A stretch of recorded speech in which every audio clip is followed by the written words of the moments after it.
नमस्कार, मैं मानसी। आप देख रहे हैं मेरे साथ एजीटीवी। बिहार विधानसभा के होने वाले उपचुनाव को लेकर महागठबंधन की ओर से उम्मीदवारों के ऐलान होने थे, जिस दौरान आरजेडी ने अपने दोनों उम्मीदवारों को उतारने की घोषणा कर डाली है।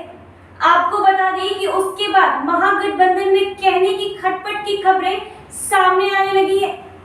उसके बाद कांग्रेस के विधायक शकील अहमद मीडिया के सामने आए हैं और तमाम बातों को लेकर बातचीत की है और कहा है कि भाजपा से जो हमारा वैचारिक मतभेद है, हमें उसे लड़ना है और उसमें आरजेडी पीछे हो रही है।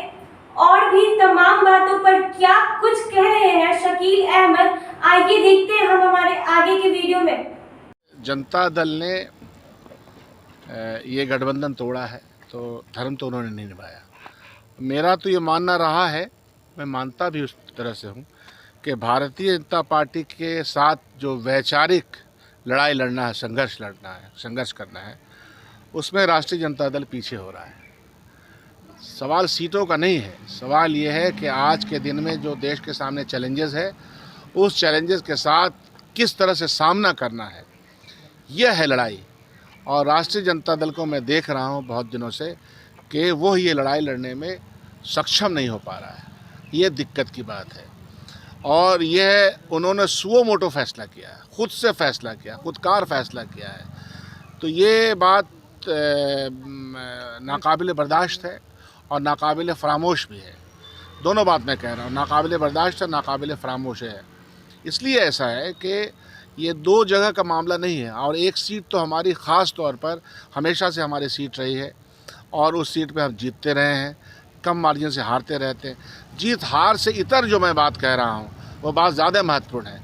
भारतीय जनता पार्टी से अगर निर्णायक लड़ाई लड़नी है तो आपको छोटे छोटे व्यक्ति हों, समूह हो, और कांग्रेस पार्टी तो बहुत ही राष्ट्रीय दल है, उसके साथ अगर आप गठबंधन तोड़ते हैं तो इसका मतलब ये होता है कि भारतीय जनता पार्टी को आप वैचारिक सतह पर मजबूत कर रहे हैं। यह है बड़ा प्रश्न। डिफरेंसेस इतना बड़ा कैसे हो गया?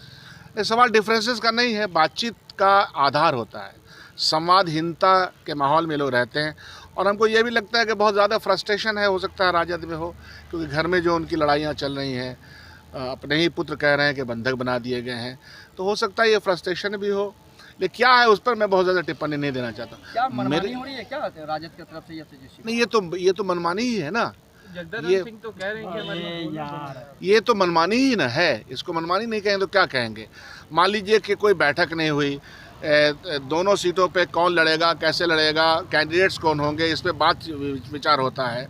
तो ये सब कुछ, और कांग्रेस पार्टी ने हमेशा 2 कदम आगे बढ़ करके बहुत कुछ बर्दाश्त किया है। बिहार में कांग्रेस पार्टी ने, हमारे दल के तमाम नेता, हमारे कार्यकर्ता, जिस भी उनकी जैसी भी ताकत है पूरे 38 ज़िले में, तो वो लोग इस बात को कभी भी नहीं मानते थे। लेकिन फिर भी हमने कहा नहीं कि हमको एक गठबंधन का धर्म निभाना है और भारतीय जनता पार्टी के साथ एक वैचारिक संघर्ष करना है, उनको हराना है।